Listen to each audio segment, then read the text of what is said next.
প্রিয় এফএসএস ভাইরা, আশা করি সবাই ভালো আছেন। শুরুতেই আপনাদের জানাই আন্তরিক অভিনন্দন ও ধন্যবাদ। আপনাদের প্রচেষ্টা এবং সঠিক পরিচালনার মধ্য দিয়ে আমরা একটু একটু করে সফলতার দিকে এগিয়ে যাচ্ছি।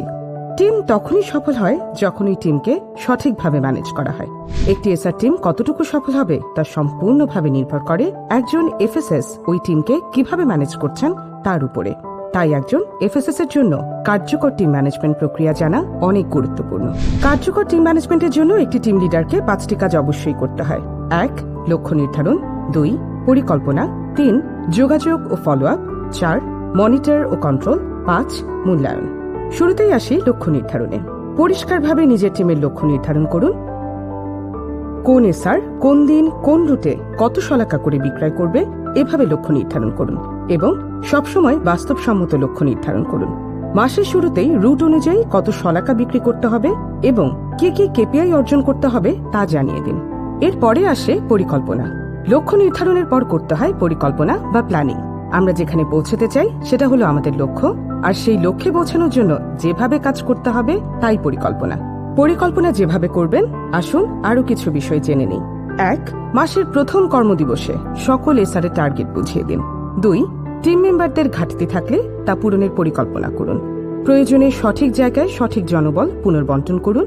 বিগত ডাটা দেখে চ্যালেঞ্জ মোকাবেলায় প্রস্তুত থাকুন এবং জরুরি ভিত্তিতে লক্ষ্য অর্জনে বিকল্প পরিকল্পনা প্রস্তুত রাখুন। আপনি টিমের লিডার, তাই আপনার নির্দেশনা আপনার প্রতিটি এসআর এর কাছে বোধগম্য হতেই হবে। তাই যোগাযোগ ও ফলো আপ অত্যন্ত জরুরি। সফল যোগাযোগের জন্য যে বিষয়গুলো জরুরি সেগুলো হলো: সম্পূর্ণ তথ্য শেয়ার করুন, এসআর বা সিএমআরদের সমস্যা শুনুন এবং তার সমাধান দিন। সহজ শব্দ ব্যবহার করে সংক্ষেপে মূল কথাটা বলুন। সেলসে টার্গেট অ্যাচিভমেন্টের মূল মন্ত্রই হচ্ছে ফলো আপ এবং ফলো আপ। ফলো আপ করা অত্যন্ত জরুরি। দেখে নিন প্রতিদিন কি কি বিষয় অবশ্যই ফলো আপ করা প্রয়োজন। প্রতিদিন ওই দিনের টার্গেট সম্পর্কে বিস্তারিত ব্রিফ করুন। দিনের মাঝামাঝি সময়ে ফলো আপ করুন এবং টার্গেট অর্জনে সহায়তা করুন। দিন শেষে টার্গেট বুঝে নিন এবং প্রত্যেককে পরের দিন থেকে আরএডিএস হিসেব করে দিন। সঠিকভাবে ট্রেড অডিট করুন। এটি আপনার মার্কেটের প্রকৃত অবস্থা বুঝতে সহায়তা করবে এবং যথাযথভাবে এসআরদের কোচিং প্রদান করুন। এরপরে আসে মনিটর ও কন্ট্রোল। শুধু ফলো আপ করলেই হবে না, তাদের লক্ষ্য অর্জনের জন্য প্রয়োজনীয় সহায়তা করুন। লক্ষ্য এবং পরিকল্পনা সামনে রাখুন। প্রত্যেক দিন এসআর সিএমআর এর সেলস বা ভিজিবিলিটি ডাটা সরবরাহ করুন। টাইম পাস অনুযায়ী আরএডিএস এবং অন্যান্য কেপিআই এর সঠিক অবস্থান জানান, যেন তথ্যের অভাবে সে টার্গেট অর্জনে ব্যর্থ না হয়। দুর্বল টিম মেম্বারদের প্রতি বিশেষ দৃষ্টি রাখুন এবং প্রয়োজনে মার্কেটে গিয়ে হাতে কলমে তাদের লক্ষ্য অর্জন করা শিখিয়ে দিন। সব শেষে আসে মূল্যায়ন। মূল্যায়ন বলতে আমরা বুঝব নির্ধারিত লক্ষ্য এবং অর্জিত ফলাফলের সামঞ্জস্য যাচাই। যেভাবে আপনি মূল্যায়ন করবেন, এই পর্যন্ত কতদূর লক্ষ্য অর্জন করলেন এবং লক্ষ্য অর্জনের পথে কোনো গ্যাপ আছে কিনা তা নির্ধারণ করুন। লক্ষ্য অর্জনে গ্যাপ থাকা বা তা ছাড়িয়ে যাওয়ার কারণ কি তাও খুঁজে বের করুন। পরবর্তী লক্ষ্য নির্ধারণের ক্ষেত্রে করণীয় কি তা নির্ণয় করুন। প্রতি 3 মাস পর পর এসআরদের মূল্যায়ন করুন।